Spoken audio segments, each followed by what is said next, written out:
गठरिया अपयस की मत बांधो रे, मत बांधो रे गठरिया अपयस की मत बांधो रे।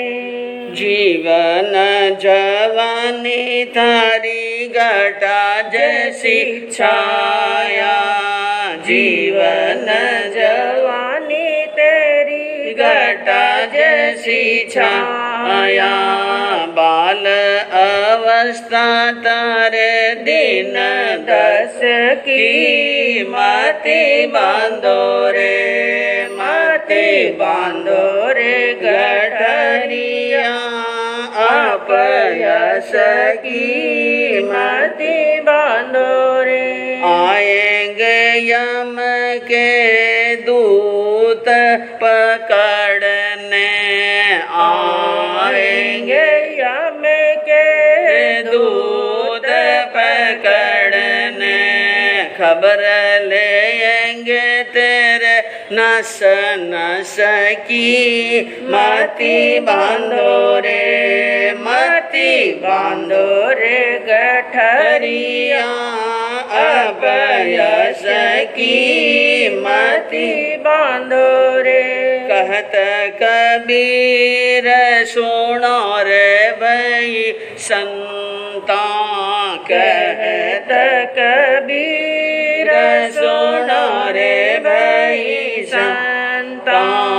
अंत समय नहीं तेरे बस की मति बांधो रे, मति बांधो रे गठरिया अपयस की मति बांधो रे। सर्वज्ञ सर्वदर्शी चरम तीर्थंकर अहिंसा के अवतार विश्व वंदनीय शासनपति श्रमण भगवान वर्तमान महावीर के पावन चरणों में कोटि कोटि वंदन। हृदय की अनंत अनंत आस्था के केंद्र, संयम धन के दाता, संसार सागर से तिरने का सन्मार्ग बताने वाले पूज्य गुरु भगवान श्रमण सूर्य दिव्य विभूति 1008 श्री मरुदर केसरी मिश्र मल जी महाराज साहब के पावन चरणों में कोटि कोटि वंदन। अहिंसा दिवाकर लोकमान्य संत शेरे राजस्थान वरिष्ठ प्रवर्तक पूज्य गुरुदेव श्री रूपचंद जी महाराज साहब के पावन चरणों में कोटि कोटि वंदन। मरुदरा भूषण संत शिरोमणि पूज्य प्रवर्तक गुरुदेव श्री सुकन मुनि जी महाराज साहब के पावन चरणों में कोटि कोटि वंदन।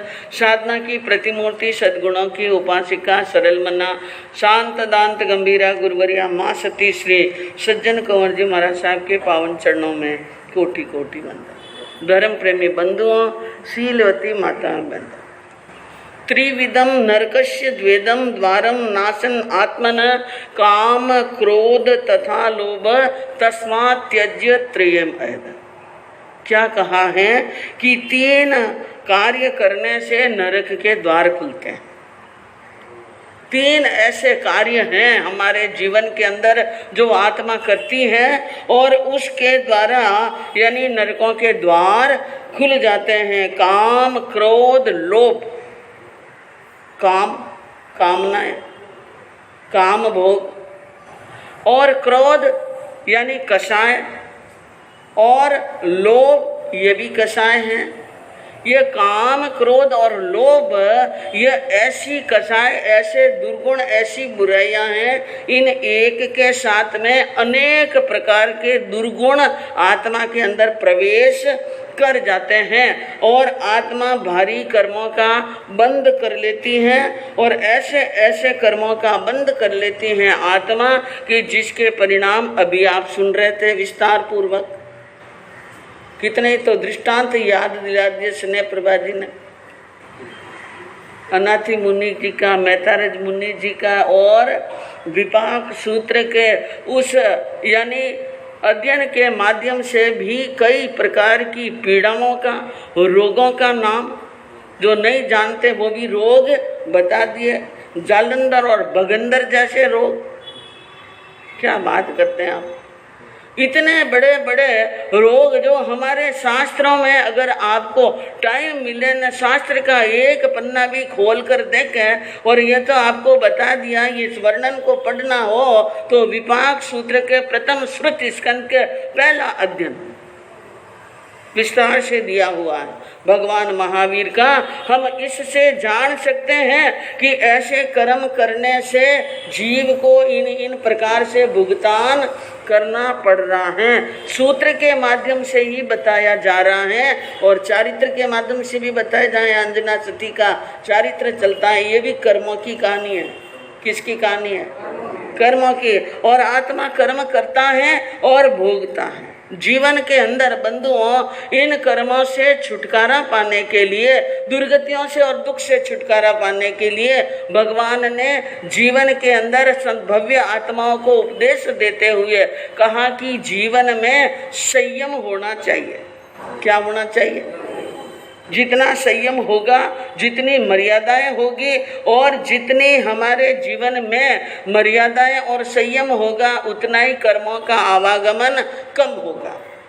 और कम कर्म आएंगे तो दुख भी कम पाएंगे और जोरदार कर्म आएंगे धारा प्रवाह, तो आत्मा को धारा प्रवाहित दुख को भोगना भी पढ़ सकता है। और अभी एक बात, बड़ी सुंदर बात कही माँ साध्वी जी ने कि जिनको जो उनके चरणों में सिर झुकाते हैं ना, उनके सामने भी हाथा जोड़ी करनी पड़ती है। यह तो अभी तत्काल हुई घटना है 2 दिन पहले की नेपाल में। क्या हुआ? नेपाल के अंदर मंत्रियों के घर जला दिए, भवन जला दिए और जब उनके ऊपर यानी आपत्ति आई तो वे मंत्री साधारण दंगाइयों के सामने भी क्या करने लगे? हाँ, कब तक था पलटता है कोई पता चलने वाला। एक रात में इतिहास बदल जाता है। अत्याचार की सीमा बढ़ गई, अत्याचार की सीमा बढ़ गई और जनता की आंख खुल गई। तो अच्छों के तख्त क्या हो सकते हैं? हाँ, बर्दाश्त करने की भी एक सीमा होती है, बर्दाश्त करने की भी क्या होती है। ये जो 500 गांव का मालिक व्यवस्थापक जागीरदार था, वो भी क्या करता था? असीम अत्याचार करता था जनता के ऊपर, असीम अत्याचार करता था, जिसका फल उनको कर्मों ने ये दिया कि इतने सारे रोग हो गए। और अभी तक तो कितने भव बाकी हैं, कितनी बार नरक में जाएगा। एक भव तिर्यंच, एक भव नारकी, एक भव तिर्यंच, एक नारकी, 7वीं नारकी तक जाएगा। फिर बाद में कितने तिर्यंच के भव करेंगे, फिर कितनी बार मनुष्य के भव में दुख भोगेगा। अभी मुक्ति नजदीक। मैं कहूँ अत्याचार, ये जो अत्याचार चाहे कोई मिनिस्टर लोग करे, चाहिए यानी पद और सत्ता वाले करे, ये काम क्रोध और लोभ के लिए करते हैं। किसके लिए? यहाँ तो दुख भुगतते ही हैं, लेकिन आगे जाकर के भी क्या होगा? वही दुख, वही नारकी की गतियां हैं। तो भगवान ने कहा संयम, संयम खलु जीवनम, संयम ही जीवन है। अगर आप संयम से असंयम में जाते हैं तो जीवन खतरे में पड़ जाता है। और आंखों नजरों देखी देखी ये बातें हैं। इसलिए भगवान ने ठाणाय सूत्र के 4 ठाणे के दूसरे बोल में बताया कि 24वें संयम है। 4 प्रकार का संयम होता है। कितने प्रकार का? 4। मन का संयम, वचन का संयम, मन संयम है, वय संयम है, काय संयम है, उपकरण संयम है।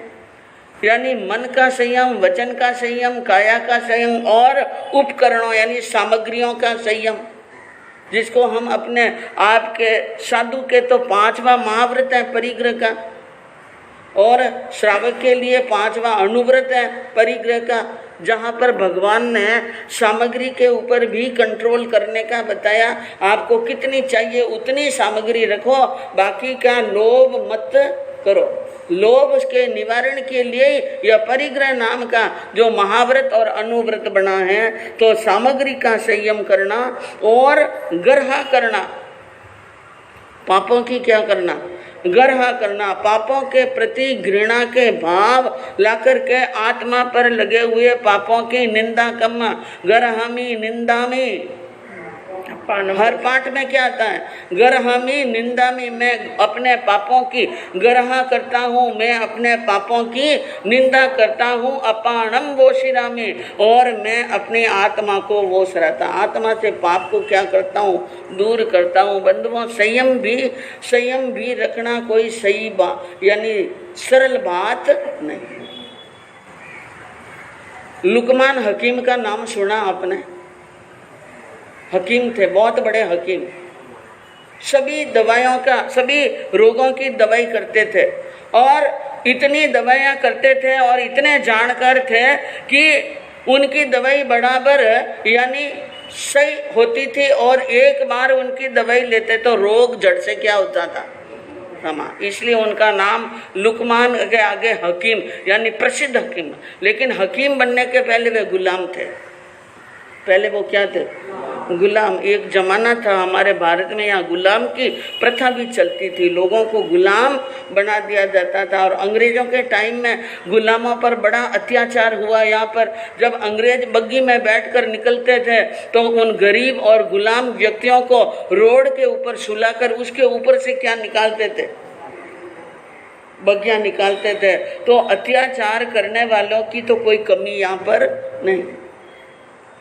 तो लुकमान भी एक यानी गुलाम थे, और गुलाम थे तो एक बार वो यानी गुलामों की भी बेचते थे, गुलामों को बेचते इधर के उधर, जिनके पास में जितने गुलाम होते तो दामों में बेच देते थे। तो एक आदमी के हाथ में बेच दिया उस लुकमान को, और वो जो व्यक्ति खरीदने वाला था गुलाम को वो था शेख साहब।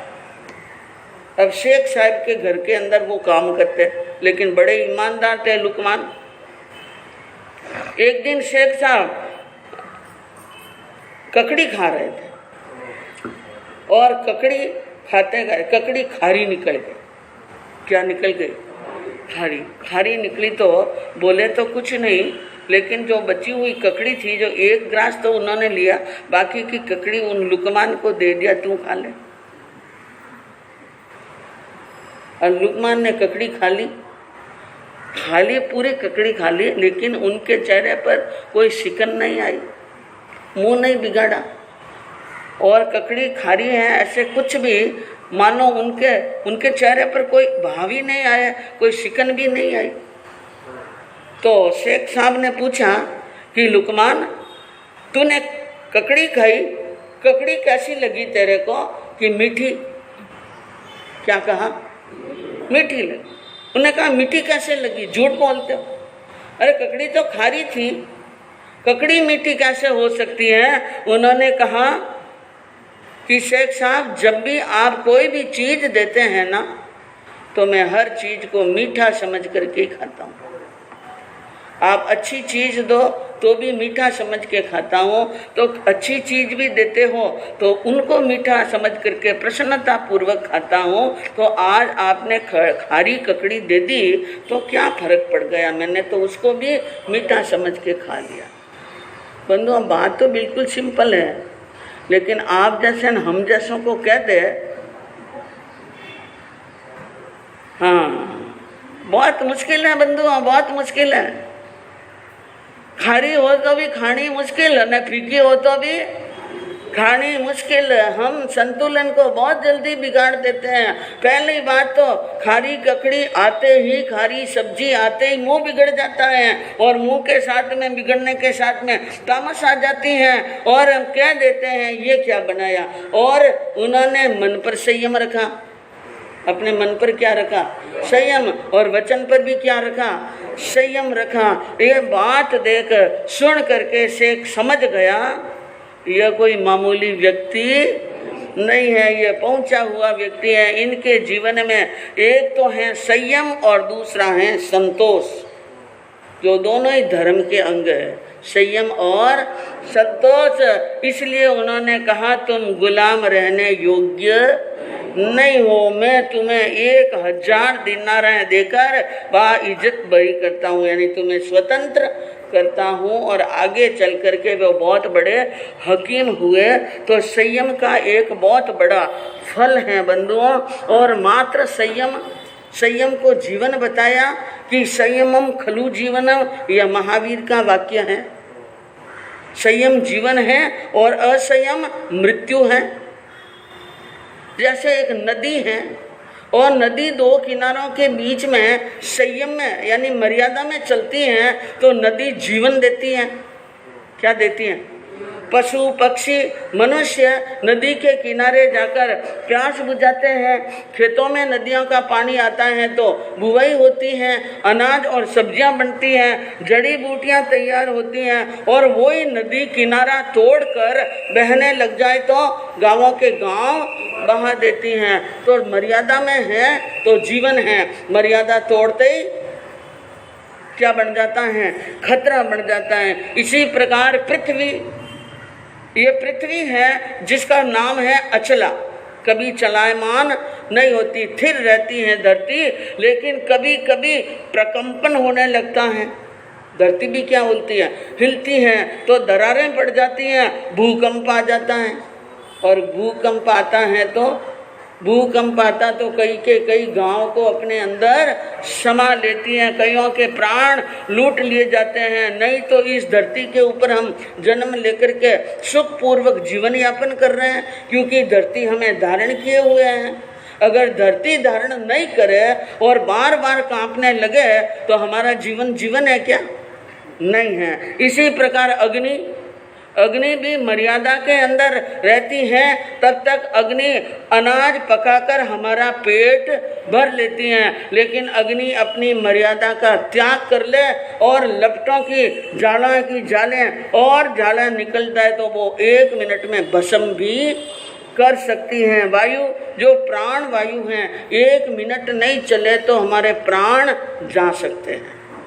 यदि मर्यादा में चले तो ठीक है, मर्यादा के अनुसार चले तो हमें प्राण मिलते हैं। और मर्यादा छोड़कर ये झंझावात आंधी और तूफान का रूप धारण करे तो मनुष्यों को मारकर गिरा देती हैं और दरख्त भी यानी दरख्तों को भी गिरा देती हैं। मनुष्य की प्रज्ञा मर्यादा में रहे तब तक ठीक, और मनुष्य की प्रज्ञा मर्यादा को तोड़ दे तो बड़े से बड़े कहर ढा सकती हैं। ये बम बनाने वाले कौन है? बम बनाने वाले मनुष्य। एक बम अगर फट जाता है या फूट जाता है तो करोड़ों लोगों को और देश को क्या कर लेता है? तबाह कर लेता है। तो मनुष्य की प्रज्ञा मर्यादा में रहे। अगर दिमाग से यानी भूत और शैतान आ जाए तो वो किस समय बम गिराए और किस समय किसी को तबाह करे कोई मालूम नहीं है। और सीता ने लक्ष्मण रेखा का संयम तोड़ा तो रामायण हो गई, और द्रौपदी ने वचन का संयम तोड़ा तो क्या बन गई थी? महाभारत बन गई थी। इसलिए भगवान ने संयम के लिए मन संयम, वचन संयम, काया संयम, उपकरण संयम, इसके 3 मार्ग बताए। मन गुप्ती, वचन गुप्ती और काया गुप्ती। और भगवान ने 17 प्रकार का संयम बताया।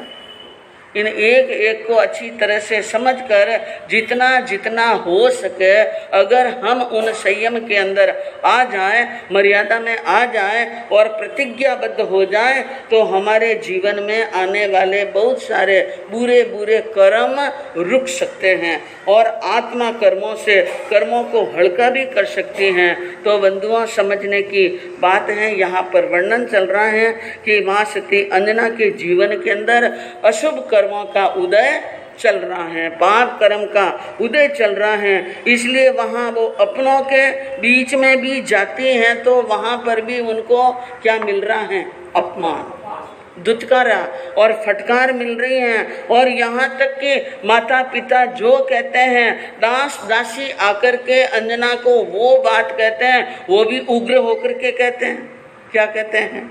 हाँ, तो अंजना ने इस प्रकार दासी के मुंह से ऐसी बातें सुनी तो अब अंजना बोली, भूखी प्यासी दासी देख तुम दया न लाओगी, और जब दिन मेरे घर आएंगे फिर घबराओगी, पहले कहो विचारिन बोल सखी पीछे पछताओगी।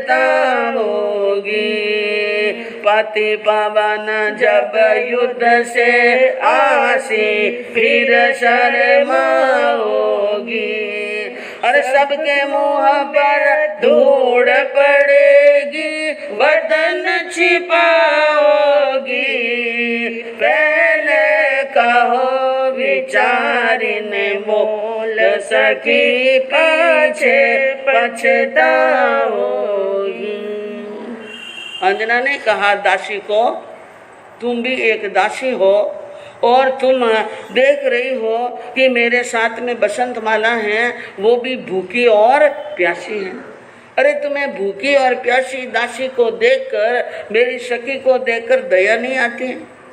मालकिन ने तो कुछ भी कह दिया, लेकिन तुम भी एक इंसान हो, तुम भी एक दासी हो और तुम्हें इंसानियत के नाते दया आनी चाहिए, लेकिन दया भी नहीं कर रही हो और ऊपर से अंट संट भी बोल रही हो। जब दिन मेरे घर आएंगे, जिस दिन मेरे दिन क्या आएंगे, मेरे दिन घर आएंगे, समय अच्छा आएगा, उस दिन घबराओगी, उस दिन तुम्हें बड़ी क्या होगी, मुंह के सामने आते समय भी शर्म आएगी। तुम वही दासी होगी, हम भी वही होएंगे और उस समय तुम शर्मिंदा होगी। और एक बात याद रखना, जब मेरे पति पवन युद्ध से विजय प्राप्त कर यहाँ पर आएंगे तो शर्माओगी।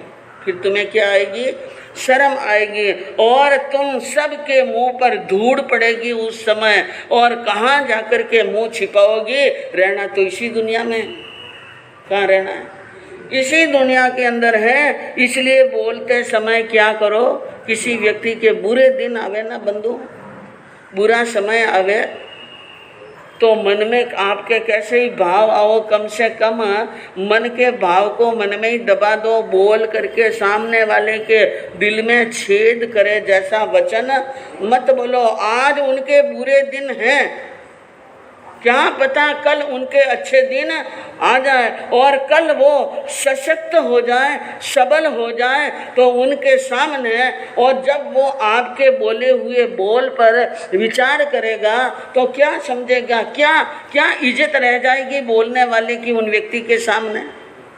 इसलिए ज्ञानी क्या कहते हैं, संयम में रहना। किस में रहना?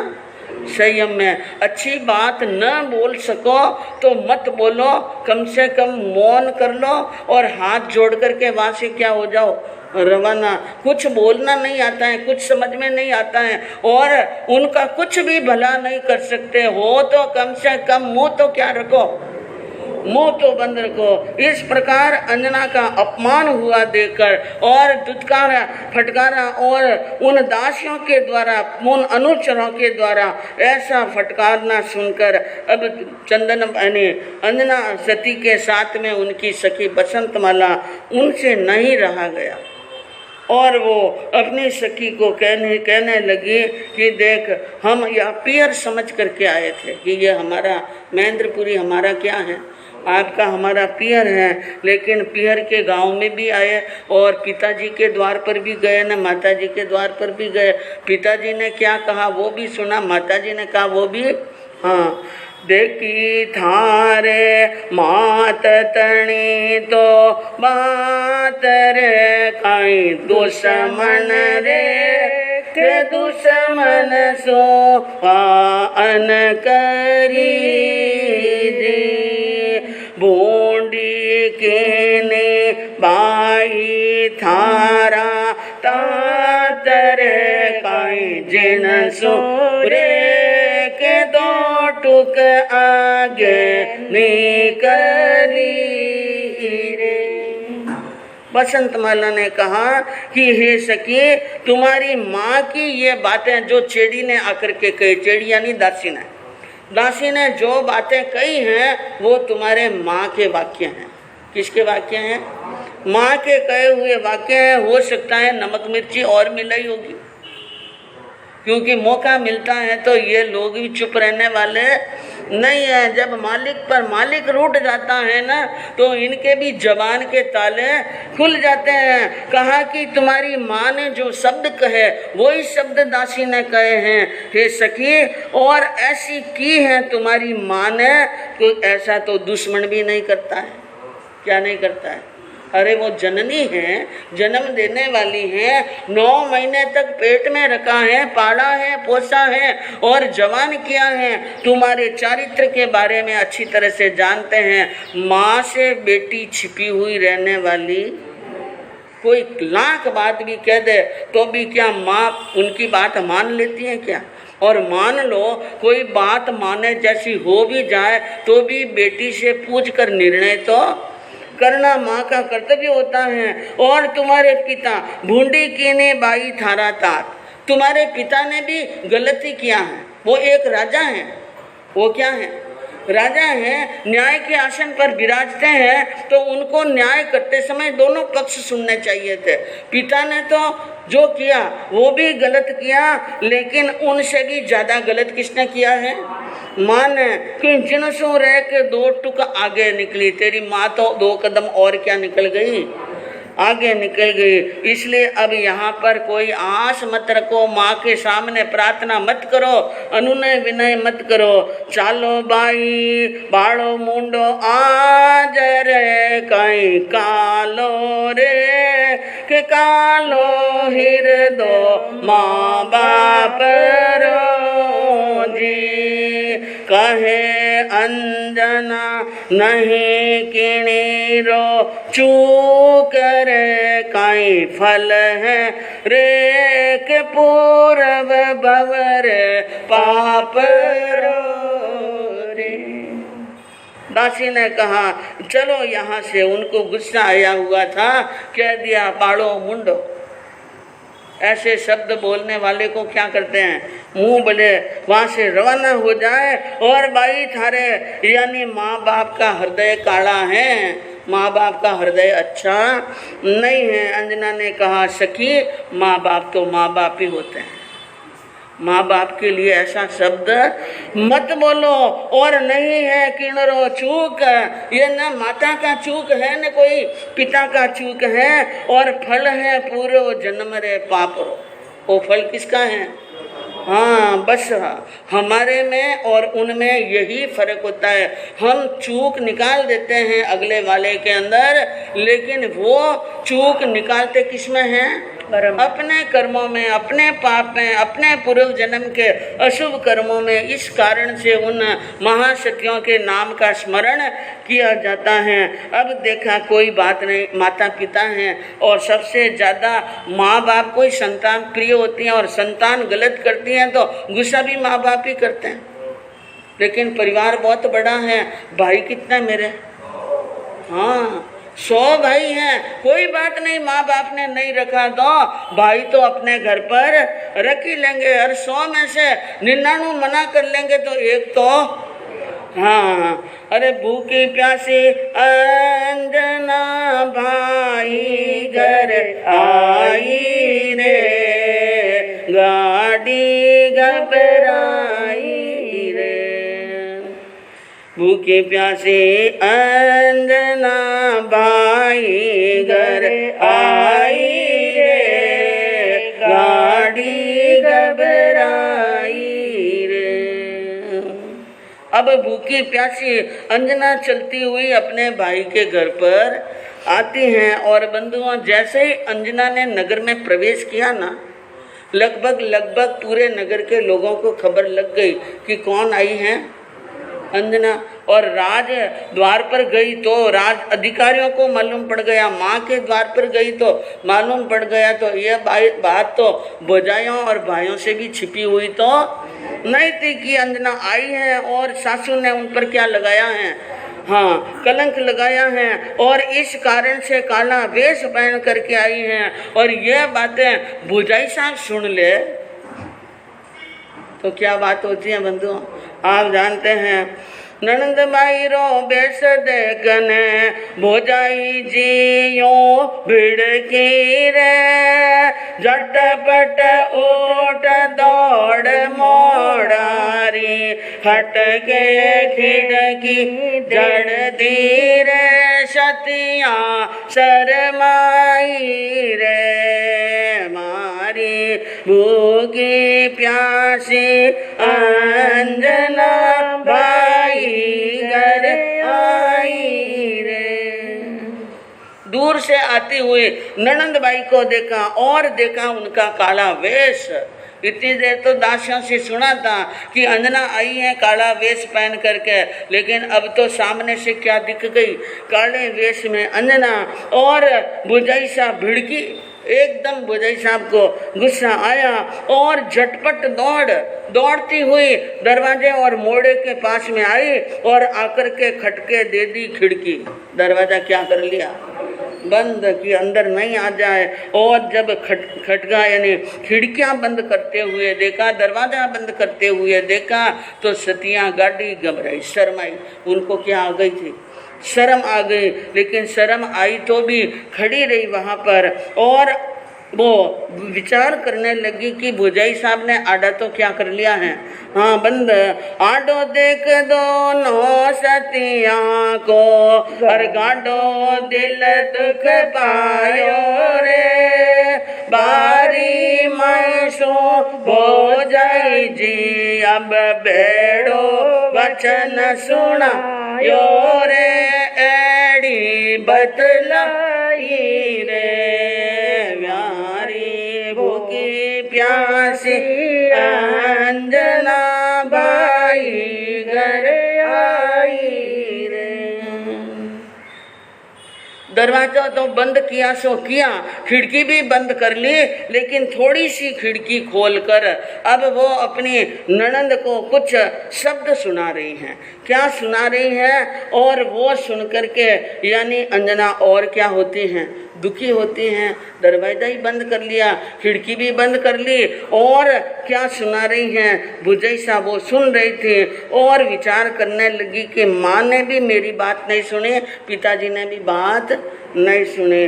और अब भुजाई बोली, माने भूंडो लागे जी कमाने भूंडो लागे जी, नणदल बाई ओ वेश आपरो आछन लागे जी, घर घर में थे फिरो हिंडता जरा नहीं शर्मावो, अरे लाज शर्म थे ऊंची दर्दी माने मती लजावो, माने भूंडो लागे जी के माने भूंडो लागे जी, ननंद बाई ओ वेश आपरो आछन लागे जी। भुजाई साहब ने कहा कि ननंद भाई आपका क्या स्वागत करें, कैसे स्वागत करें, वो जो वेश पहन करके आए हैं इनसे आप अच्छे लगने वाले। अरे दुनिया देख रही है आपको, लोग देख रहे हैं, थोड़ी तो शर्म रखो। और घर घर में थे फिरो हिंडता, घर घर जा रहे हो, पिता के घर, माता के घर, भाई के घर, अरे थोड़ी सी मन के अंदर शर्म तो करो कि वेश कैसा है और किस हालत में आए हैं। और आपने शर्म बेच करके रख दी हो, आपने शर्म बेच दी, आपको नहीं है शर्म, आपको लाज नहीं है और आपको अपने कुल की मर्यादा का ध्यान नहीं है, तो कम से कम आपने शर्म बेची है। हम तो शर्म वाले हैं, हम तो इज्जतदार हैं, हमारे तो कुछ मर्यादा है, थे माने मती ले जाओ। इन गांव में आकर, द्वार द्वार पर आकर हमें भी आप क्या कर रही हो, लज्जित कर रही हो। और कुण देना है पीला चावल, यहाँ हमारे घर तक आने के पीले चावल किसने दिए? हमने आपको बुलाया। अरे बेटी को एक बार ससुराल भेज देते हैं ना, तब तक जब तक पियर से लेने के लिए नहीं आवे बेटी नहीं आती है। हाँ, जब तक आना नहीं आवे तब तक बेटी नहीं आती है, बिना बुलाए भी आ गए, और वो भी इस हालत में, अठे आप क्यों आया, और दोनों कुल ने दाग लगाया, सासरे पीहर में दाग लगाकर यहाँ क्यों आए, अच्छा कर्म कमाया, क्या कर्म कमाए आपने, अरे आपको देखकर तो अच्छे अच्छों को शर्म आती होगी। इस प्रकार की बात भुजई साहब ने किसको सुनाई है? अंजना। अब देख लो, सीधे रास्ते पर चलते हुए क्यों भी ऐसे बात और ऐसे शब्द सुनने पड़ते हैं, इन कर्मों के कारण से। किसके कारण से? कर्मों के कारण से।